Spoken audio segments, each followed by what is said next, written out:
بسم اللہ الرحمن الرحیم اعوذ باللہ من الشیطان الرجیم بسم اللہ الرحمن الرحیم الحمد للہ رب العالمین الصلاة والسلام علی رسولہ الکریم وآلہ طیبین الطاہرین المعصومین سیما بقیت اللہ فی الارضین روحی وارواح العالمین لتراب مقدمہ الفدا وقال الصادق علیہ الصلاة والسلام تزوجوا فی الحجز الصالح فإن العرق دساس۔ ہماری گفتگو تربیت میں چل رہی تھی اور کل ہم اس مرحلے پر پہنچے تھے کہ تربیت کے مراحل کیا ہیں۔ جب تربیت کے مراحل کی بات ہوئی تو آخر میں ہم نے یہ نتیجہ نکالا کہ تربیت کے عوامل پر گفتگو کرنا انتہائی ضروری ہے، اور تربیت کے عوامل پر بھی اگر گفتگو کرنی ہے تو معصومین علیہ السلام کی احادیث کی روشنی میں ہی بات کرنا ہوگی۔ تو تربیت کے مراحل پر جب ہم گئے اور پھر اس کے بعد تربیت کے عوامل کی جب ہم نے گفتگو کی تو ہم نے یہ دیکھا کہ تربیت کے مراحل کو انجام دینے کے بعد بھی کہا جا رہا ہے کہ اگر تم نے مطلوبہ نتیجہ حاصل کر لیا تو خدا کا شکر ادا کرو، اور اگر مطلوبہ نتیجہ حاصل نہ کر پائے تو اس کے کندھے پہ چھوڑ دو۔ اس کا مطلب یہ ہے کہ تربیت کے عوامل میں کچھ اور چیزیں بھی موجود ہیں۔ ان میں سے جو چیز سب سے اہم ہے وہ ہے انسان کے اندر، اس بچے کے اندر جس کی تربیت کرنا چاہ رہے ہیں، اس کے اندر والدین کی خصوصیات جو منتقل ہوتی ہیں۔ تو بس تربیت کب سے شروع ہونی چاہیے؟ تربیت اس وقت سے شروع ہونی چاہیے جب والدین شادی کر رہے ہوں، اس لیے کہ معصومین علیہ السلام نے، اور خصوصاً جو آج حدیث آپ کی خدمت میں لے کر آیا ہوں اس میں امام صادق علیہ السلام ارشاد فرماتے ہیں کہ تزوجوا فی الحجز الصالح، شادی کرو کس میں؟ حجز الصالح میں۔ حجز کس کو کہتے ہیں؟ حجز اس رکاوٹ کو کہتے ہیں، دو دریاؤں کے درمیان رکاوٹ کو بھی حجز کہا جاتا ہے، چار دیواری کو بھی حجز کہا جاتا ہے، یعنی وہ خاندان کے جہاں پر آنے جانے کی رکاوٹ ہے، یعنی وہ خاندان جہاں پر چار دیواری لگی ہوئی ہے، یعنی ان خاندانوں میں شادی کرو کہ جو صالح ہیں، جن کے اندر صلاحیت ہے کہ وہ آپ کی اولاد کی، ان کی خصوصیات آپ کی اولاد کے اندر ظاہر ہو سکیں۔ کیوں؟ آگے وجہ بھی بیان کی۔ کیا وجہ بیان کی؟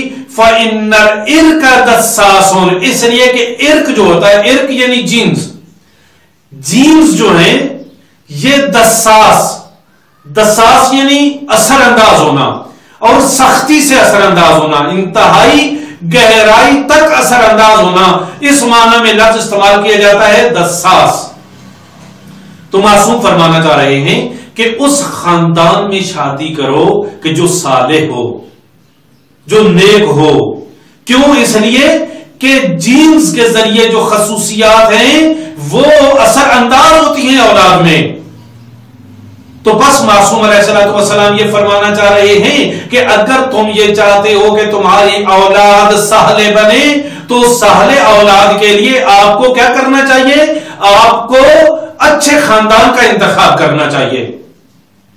امیر المؤمنین علی بن ابی طالب علیہ السلام بھی اسی بارے میں ارشاد فرماتے ہیں ایاکم وتزویج الحمقا، احمق خاتون کے ساتھ شادی نہ کرو۔ کیوں؟ یہاں پر بھی فرماتے فَإِنَّ صُحْبَتَهَا بَلَاءٌ، اس کے ساتھ بیٹھنا اٹھنا تمہارا یہ ایک مصیبت ہے، وَوُلْدَهَا ضِيَاءٌ، اور اس کے ذریعے جو اولاد پیدا ہوگی وہ ضیاء ہے، وہ ضائع ہے، وہ خراب ہے۔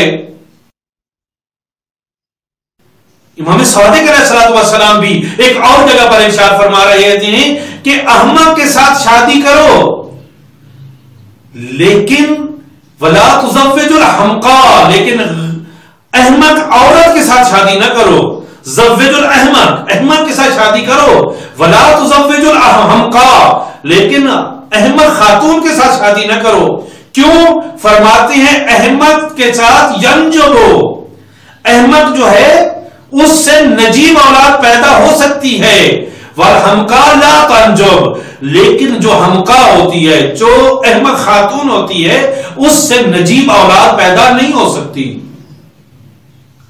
یعنی معصوم علیہ السلام یہ ارشاد فرمانا چاہ رہے ہیں کہ تربیت کے اندر مؤثر عوامل میں سے ایک بہت اہم ترین مؤثر عامل وہ خاندانی صفات کا منتقل ہونا ہے.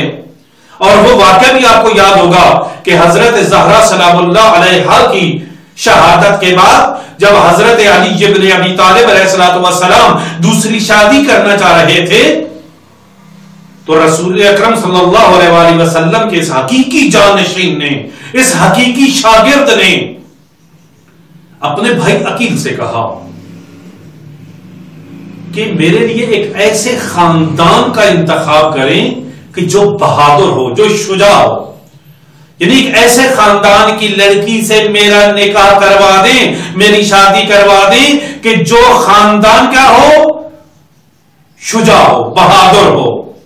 علی ابن ابی طالب علیہ السلام اپنی شجاع اولاد کے حصول کے لیے شجاع خاندان کی لڑکی کا انتخاب کرنا چاہتی ہیں. اور پھر حضرت عقیل علیہ السلام جو کہ عربوں کے شجروں سے واقف تھے، عربوں کی نسلوں سے واقف تھے، انہوں نے قلابیہ خاندان کی اس خاتون کا انتخاب کیا جس کو عمر بنین کے نام سے یاد کیا جاتا ہے. اس سے حضرت علی ابن ابی طالب علیہ السلام کی شادی ہوئی اور جس سے حضرت عباس علمدار کربلا، عبد الصالح، مطیع لامر مولا، حضرت عباس شہنشاہ وفا کا تولد ہوا. تو اس کا مطلب یہ ہے کہ والدہ کی خصوصیات بچے میں والد سے زیادہ منتقل ہوتی ہیں. جو کہا ہے کہ احمق کے ساتھ شادی کر لو لیکن حمقاء کے ساتھ شادی نہ کرو، یعنی احمق خاتون کے ساتھ شادی نہ کرو. اور رسول اکرم صلی اللہ علیہ وآلہ وسلم کی ایک اور حدیث میں بھی یہ ہے کہ فَإِنَّ الْخَالَ أَحَدُ الزَّوْجَيْنِ. یہاں پر اس کی مزید تفصیل بیان نہیں کرنا چاہ رہا، صرف یہ کہنا چاہ رہا ہوں کہ رسول اکرم صلی اللہ علیہ وآلہ وسلم اس حدیث میں یہ ارشاد فرما رہے ہیں کہ خال یعنی ماموں کی صفات بھی بچے کے اندر منتقل ہوتی ہیں. اور اگر ہم اپنی زبان میں کہیں تو کہا جاتا ہے کہ 21 رگیں ننہال کی ہوتی ہیں. تو بس اگر آپ یہ چاہتے ہیں کہ آپ کی اولاد صالح بنے تو صالح خاندان کا انتخاب کریں جس میں آپ کی شادی ہو، اس لیے کہ یہ چیزیں مؤثر ہیں. پس انسان کی تربیت میں مؤثر عوامل میں سے ایک عامل اچھی ماں کا ہونا ہے. اچھی ماں، اس سے جو جینز منتقل ہوں گے، اس سے جو صفات منتقل ہوں گے، یہ صفات صرف یہ جو احادیث آپ کی خدمت میں پیش کی ہیں ان احادیث سے یہ مطلب نکلتا ہے کہ یوں نہیں ہے کہ صرف جسمانی صفات منتقل ہوتی ہیں. ہم دیکھ رہے ہوتے ہیں کہ بچوں کے اندر ننہال کی جسمانی صفات زیادہ موجود ہوتی ہیں. البتہ اس میں اور چیزیں بھی دخیل ہوتی ہیں جسمانی صفات میں، لیکن روحانی صفات جو انسانی اخلاقی صفات ہیں اس کے بارے میں معصومین علیہ السلام ارشاد فرما رہے ہیں. کیا کہہ رہے ہیں کہ احمق مرد کے ساتھ شادی کر لو لیکن احمقہ خاتون کے ساتھ شادی نہ کرو، اس لیے کہ اس کے بچے پر اثرات ہوتے ہیں، نجیب بچہ پیدا نہیں ہو سکتا. تو بس انسان کی تربیت میں عوامل میں ایک اہم ترین عامل اس کی موروثی خصوصیات ہیں جو اس کے اندر منتقل ہوتی ہیں. بس اگر ہم چاہتے ہیں کہ اپنے بچے کی اچھی تربیت کریں تو اچھی ماں کا انتخاب کرنا چاہیے. تو بس اس حوالے سے عوامل کو دو حصوں میں تقسیم کیا جا سکتا ہے. ایک وہ عوامل ہیں تربیت کے جو زمینہ فراہم کرتے ہیں اچھی تربیت کا، ان میں سے ایک یہ ہے کہ اچھی ماں کا انتخاب کرنا. اور ایک اور عامل جس کو مغربی جو ماہر نفسیات ہیں وہ بیان کرتے ہیں، سائیکالوجسٹ کیا بیان کرتے ہیں، وہ ہے ماحول. ایک ہے یہ صفات، موروثی صفات، یہ کریکٹرسٹکس جو پیرنٹس سے منتقل ہوتی ہیں بچے میں، اور دوسرا کہتے ہیں ماحول، وہ کہتے ہیں صرف یہ دو ہیں۔ آج ہم نے جس ایک عامل کو بیان کیا وہ ہے موروثی خصوصیات۔ ہماری احادیث اور روایات بھی یہ بیان کرتی ہیں کہ موروثی صفات اثر انداز ہوتی ہیں، اور ان کو کنٹرول کرنے کے لیے اچھے خاندان کا انتخاب کرنا چاہیے تاکہ اچھی اولاد ہم اپنے معاشرے کو دے سکیں۔ خدا سے دعا گو ہیں کہ خدا ہمیں معصومین علیہ الصلوۃ والسلام کی ان روایات پر، ان نورانی کلمات پر عمل کرنے کی توفیق عطا فرمائے، اور اپنی اولاد کو بہتر انداز میں معاشرے کے حوالے کرنے کی توفیق عطا فرمائے۔ وصلی اللہ علی محمد و عطرتہ الطاہرین۔